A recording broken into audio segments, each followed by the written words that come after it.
Kung hindi mo pa naranasang masaktan ng todo, pero kung naranasan mo na, mahirap yan. Yung isa nga lang yung pangalawang beses nga lang yung, teka, masyado kong sinaktan, patatawarin ko lang? Ganun lang yon.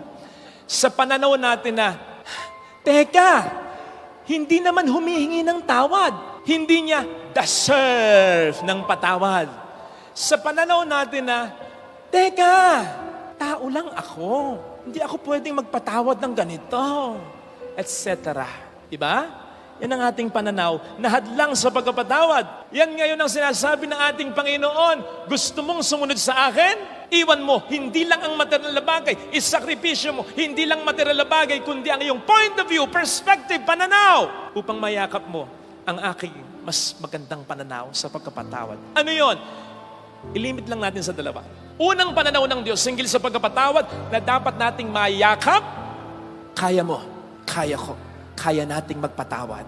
Ito po ay utos, hindi request. So wala tayong choice. Iuutos ba naman ng Panginoon sa atin kung hindi natin kakayanin? Come on. Siya ang may likha sa atin. Siya ang nakakaalam ng kakayanan natin. Hindi niya iuutos kung hindi natin kayang sundin ang utos. Oo, alam ko, tao lang tayo. Tama naman. Sino bang hindi tao dito? Pero yan, tao lang ako. Yang katwirang yan ay batay lang sa ating pananaw. Sapagkat sa pananaw ng Diyos, hindi lang tayo tao. We are more than that because in His eyes, we are sons and daughters of God. Hindi ka lang tao. Hindi lang ako tao. Ako, ikaw ay anak ng Diyos na totoo. Kaya, sa mahirap na pagpapatawad, meron tayong extra Diyos. Extrang lakas galing sa Diyos. Hindi mo kaya, kakayanin niya. Humingi ka ng tulong sa Kanya. Kaya nga sabi niya, pagdasal mo ang mga umuusig sa iyo.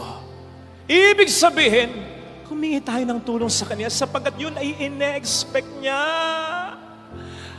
Isipin po ninyo, kapag tayo may malaking problema, pera, kalusugan, pamilya, business, humingi tayo ng tulong sa Kanya. Sinisigurado ko almost 100% na narito. Yan ang laman ng panalangin. Material things. Ganito, ganon. Walang masama doon. Pero bakit kapag may kailangan tayong patawarin, ayaw nakakalimutan o ayaw talaga nating humingi ng tulong sa Panginoon? Bakit tayo nagdarasal araw-araw lang ng makakain? Nakakalimutan ba natin? O sadyang kinakalimutan natin na sa panalangin tinuro ng Panginoon sa atin, may karugtong yung bigyan mo kami ng aming kakanin sa araw-araw. Ano yun? Patawarin mo kami sa aming mga sala. Dugtungan mo pa! Gaya ng pagkapatawad namin sa nagkakasala sa amin. Hinihintay ng Diyos na ipagdasal mo ang kaaway mo. Hinihintay ng Diyos na humingi ka ng tulong sa Kanya upang mapatawad mo ang kaaway mo. Ngayon, kung hindi ka willing na gawin yon, huwag mong sasabihin hindi mo kaya. Ang totoo, alam ng Diyos. Hindi mo siya maloloko. Hindi sa hindi mo kaya, ayaw mo lang talaga. So yun yung una. Yung pananaw na yakapin natin, kaya nating magpatawad sa tulong niya. Ikalawa, yung pananaw na magkakapatid tayo. Kahit may differences, nag-aaway-aaway tayo. Yan ang pirmis na maririnig mo sa Ebanghelyo. Sa tanong ni Pedro, sa sagot ni Kristo, sinasabi, ini-insinuate. Hindi lang insinuation diretsyo. Yung nakakaaway natin, kapatid din natin. Natatandaan ninyo yung Ebanghelyo nung nakaraang linggo? Sabi ni Kristo, kung magkasala sa iyo ang kapwa mo, tama po ba? Ganito ang gawin mo, kausapin mo. Tama po ba? Mali! Yan tayo Ang sabi ni Kristo, kung magkasala sa iyo, hindi ang kapwa mo. Pero hindi yun ang sinabi niya. Kung magkasala sa iyo ang kapatid mo, lapitan mo, kausapin mo. Sa gayon, mapapanumbalik mo ang pakikipagkapwa-tao ninyo. Hindi. Ang pagiging magkapatid ninyo. Kapatid! Magkakapatid tayo. Hindi lang tayo basta kapwa-tao, magkakapatid tayo. Sa langit, magiging puro talagang magkakapatid tayo. Siyempre, marirealize mo, ito yung asawa ko sa lupa. Ito yung anak ko sa lupa. Ito yung nanay ko sa lupa. Pero wala na yung pangangailangan sa isa't isa. Lahat tayo magiging parang mga magkakapatid na. Ganon tayo sa kaniyang mga mata. Huwag natin kakalimutan yon. Yung napakahalagang pananaw ng Diyos na yon, na magkakapatid tayo sapagkat makatutulong yon para maobliga tayong makapagpatawad sa ating kapwa-tao. Ako, alam nyo, ma-share ko sa inyo, mga 2 years ago, masyado akong sinakta ng isang tao. Yung ginawa niya sa akin, to date, mula noon hanggang ngayon, wala pang nakakagawa sa akin. Grabe. Kaya talagang iniyakan ko, nasaktan ako, nahirapan ako, naghalit ako. Naisip kong gumante kasi malakas ang kutob ko, kaya ko eh. Kung ano yung ginawa niya, mas kaya kong gawin at mas matindi pa. Yun ang nakapanggigigil sa paghihigante, yung alam mong kaya mo. Hindi yung, maghihiganti ba ako? Hindi, alam mong kaya mo. Yung may nakausap kang lawyer, ang sabi, Father, lahat papuputol ko, hindi ka pwedeng matalo. Sigurado kang mananalo. Demanda mo. Naisip kong maghigante, oo. Naisip kong magdemanda, oo. Pero eventually, naisip ko, kapatid ko pa rin ito. Mga chismoso, kapatid ko, hindi ko kadugo. Kapatid, basta kapatid, huwag nyo nang uliritin o tanungin, basta kapatid. Hindi ka dugo, basta kapatid. So napatawad ko ba? Wasn't sure. Kasi hindi naman humingi ng tawad. At masakit pa rin during those times. During those times, mahirap pa rin. Hanggang eventually, parang Christmas party. Nandun, ay naku, ba't ba ako naka-attend dito? Hanggang naisip ko, ito na, siguro ang pwede kong magandang maibigay na regalo sa magba-birthday na si Kristo. Lalapitan ko. Ang sabi sa akin ng kapatid ko, katabi ko, hindi ko kadugo, basta kapatid ko. Sabi sa akin ng katabi ko, wag. Kaya mo siya. Pag nilapitan mo yan, iisipin niya, tama siya. Wag, wala kang mali eh. Hanggang sasabihin sa akin, ng dalawa ko pang kasama, sige Pads, wala namang mawawala eh. Basta wag kang magsosorry. Wala kang kasalanan. Wag kang magsosorry. Lapitan mo lang. Tapikin mo lang. Ako na bahala. Nilapitan ko. Walang salitaan. Niyakap ko. Niyakap din niya ako. Ang sarap ng pakiramdam. Lalong-lalo na that time may raffle. Buong buhay ko, di pa ako nananalo sa raffle. Kahit consolation prize, wala talaga. Malas ako sa raffle. Pero that time, nanalo ko. Grand prize pa. Naiyak ako, hindi dahil sa premyo. Naiyak ako kasi first time kong manalo, grand prize pa. Kasi ang naisip ko, parang sinasabi sa akin ng Diyos Ama, gusto ko anak yung ginawa mo, pinatawad mo, nakipagkasundo ka sa kapatid mo, natutuwa ako. Sino bang pinakamatutuwa sa pagmamahala ng mga magkakapatid at mga anak, kundi ang mga magulang, di ba? Ang kaligayahan ng mga anak natin, pagmamahala ng mga magulang natin. Ang kaligayahan ng ating mga magulang, pagmamahalan natin na magkakapatid. Lahat kayang tiisin ng magulang, lalo tigit ng isang ina. Kaya niyang iwan siya ng asawa niya, sumakabilang buhay o sumakabilang bahay. Ang hindi niya makakaya, yung thought na nag-aaway-away ang mga anak niya. Ang dami ko nang napuntahang mga matatanda na, basta lalo na mga nanay on their deathbed.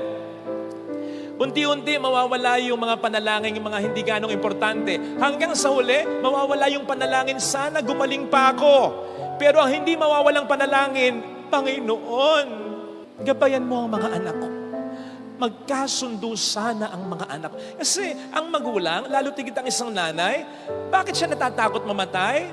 Kung may maiwan siyang anak, kasi alam niyang walang ibang pinakamakapagmamahal sa anak niya, kundi siya lang. Swerte kung yung anak niya makakatagpo ng mabuting asawa o may bahay. Pero hindi mo kadugo yan eh. Kaya napakapalad ng ina at mamamatay siya ng payapa. Kung alam niya, nagmamahal at nagmamalasakitan ang mga anak niya. Yan ang kaligayahan ng magulang na hindi mararamdaman kung walang anak na mag-a-adjust, magre-reach out, magbibigay. Sapagkat ang mga anak, ang mga magkakapatid, alam natin yan. Iba-iba yan. Hindi pare-pareho yan. Iba-iba rin ang pananaw.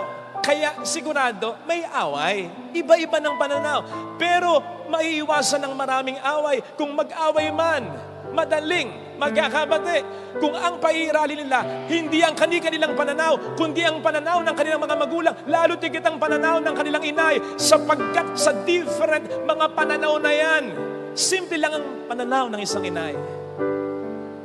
Iba-iba man kayo, mga anak ko kayo, magkakapatid kayo. Kaya wala kang karapatan bilang anak lang na sabihin mo sa iyong ina, wala akong kapatid na ganyan. Hindi ikaw magtatakda. Wala kang kontrol dyan. Ang may kontrol dyan kung sino magkakapatid, nanay mo, tatay mo, sapagkat sila ang nag-alaga sa inyo, nagluwal sa inyo, nagpalaki sa inyo, nagpakain sa inyo, nagbigay ng buhay sa inyo. Kaya nga, mahirap ang intindihin para sa isang magulang kapag ang kanyang mga anak ay nag-aaway-aaway kasi, ay, pagbali-balik na rin man niya, dito galing lahat yan eh. Sa pusod ko pinatid yung mga pusod niyan, kaya nga magkakapatid yan eh. Isa ng kinahain yan eh. Isa ng naging gatas yan eh. Ay, ba't nagkagan? Ay, mawiwindang ang magulang, lalo tigit ang isang ina. Kasi hindi niya madideny, magkakapatid kayo. Kasi mga anak niya kayo. Kaya pansinin po ninyo, nang sabihin ng panganay na anak sa kanyang ama, yung anak mong yan, na naglustay ng iyong kayamanan, ang pinatutungkulan, yung prodigal son. Anong sabi ng ama dun sa panganay? Kapatid mo yan. Yun ang ibinalik niya agad. Na para bang sinasabi niya, anak ko yan, kaya kapatid mo yan. So kung itatakwil mo, parang ako ang itinakwil mo. Yun ang sinasabi ng Panginoon sa Ebanghelyo. Paano ka patatawarin ng Diyos na itinuturing mong ama? Kung ayaw mong patawarin, ang itinuturing niyang tulad mo ay anak din niya. Ha? Ang sabi pa ng Panginoon, ang ganda, kayo magiging tunay na mga anak ko. Lahat tayo anak ng Diyos. Pero ang sabi ng Panginoon, kayo magiging tunay na mga anak ng Diyos kung magpapatawad kayo ng kapatid ninyo. Lumulutang ang pagiging anak mo ng Diyos kapag nagpapatawad ka ng kapatid mo na anak na yan. Lumulutang ang pagiging mabuting anak mo, lalo tigit sa isang matinong magulang. Hindi dahil ikaw sa magkakapatid ang pinakamayaman, pinakagwapo, pinakamaganda, pinakamatalino. Lumulutang ang pagiging mabuting anak mo kapag ikaw ay nagbibigay, nag-a-adjust, nagre-reach out, tumutulong, nagpapatawad sa mga kapatid mo. Ito sana ang hilingin nating biyaya sa banal na pagdiriwang na ito.